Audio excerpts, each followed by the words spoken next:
Just a little bit of food for thought. I'm going to try and recreate the base at a different location just to prove it works. I'm still standing over a week later. This is how you would build a pillar base. You'd start off with tier 2 foundations at the bottom before I was really interrupted by the alligator. Use pillars to go up, but keep the cardinal rules the same, which are don't build next to a cliff like this because somebody could literally drop down onto it. This equally is a nice rock here. You could apply the same principles of the last base, but again it's too close to something somebody could drop off. Okay, so this is the new rock I've selected. Same applies as the other rocks. Literally you don't want anything overlooking it, and I'm keeping my camera down on purpose because I don't want this base detected for more angry Chinese to turn up on the front door. But what I've started doing is I've put the foundations dotted around, and I've got a natural overhang here, as you can see, of ceilings, because they can't come up through the ceilings and penetrate them.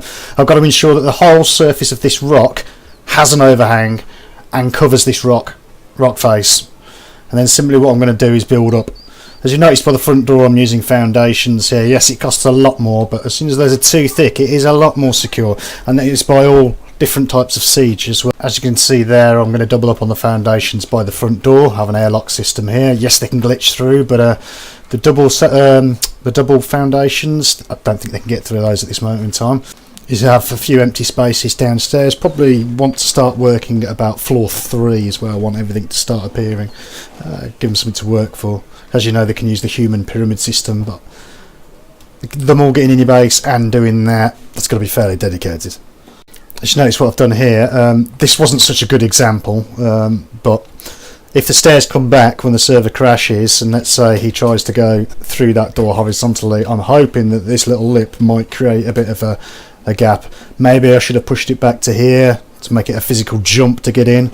Who knows? Like I said, this is base number 2. This is another variation on what has worked in the past. I'm just seeing if I can replicate the experiment. And who knows, by then Funcom might have fixed it.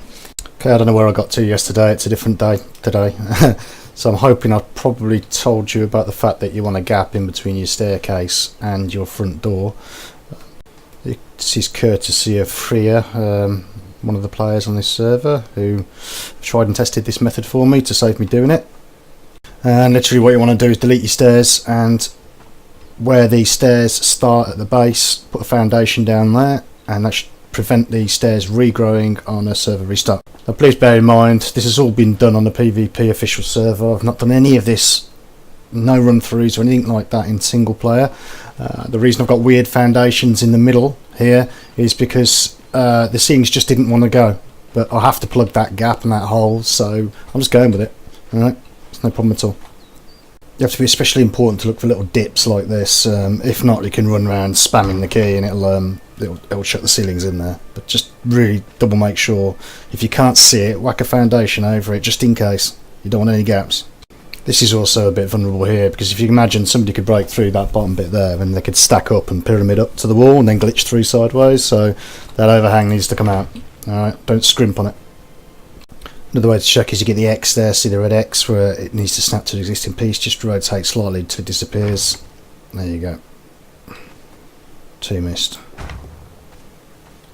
This section should be okay now, he says. What I did for this little ledge down here, instead of going completely crazy, I was going to put a foundation here with pillars up to connect the ceiling up there to prevent them pyramiding on top of each other's head. I don't think they're that many to do that, but simply all you need to do to fix it is put a stone brick foundation down here, pillar up, and then bring the ceilings out so there is that natural overhang. Now as you can see, I overhang all of the rock now, so they come up through that floor, they're not going to get over that lip. I went away and thought about this and thought, you know, I'm doing the guide, I may as well do it properly, don't cut any corners here. So yeah, this is the pillars going up. And they're going to connect up to the roof as it juts out to prevent them stacking up and pyramiding over. The actual main base is going to be built slightly back from that platform because I don't want it too big. I'm a solo player, I don't need that. Okay, so I'm a solo player and this has probably taken me 2 nights worth of work to do. It's all tier 2. The overhang is completed now apart from the last bit here. As you can see what I'm doing there. And then this base, when that little back bit will be complete, it is definitely glitch proof from the front and underneath. Obviously somebody can drop down on it because the roof's not completed yet. This bit here, I'm definitely going to put a foundation there. Yeah, if in doubt, just whack a foundation there anywhere. Don't scrimp corners. But this should be really, really easy to do with a group of players. I mean, this is me solo running around at night time carrying all the stuff across the map. So, yeah. What I'm going to do from now, well, I'm going to have this central area going up. I'm going to have a wall around the outside, about 3 high. I'm going to have nothing on the lower floors. And then I'm going to delete the ladders on the inside, so if they do get in by trebuchet or means like that, then they can't go up. Anyway, they'll get my base's total destruction. Helps to drop down and look at it from a different perspective, because if I come right to the edge here and look up, I probably could do with another tile there. Like I said, this overhang's got to go all the way around.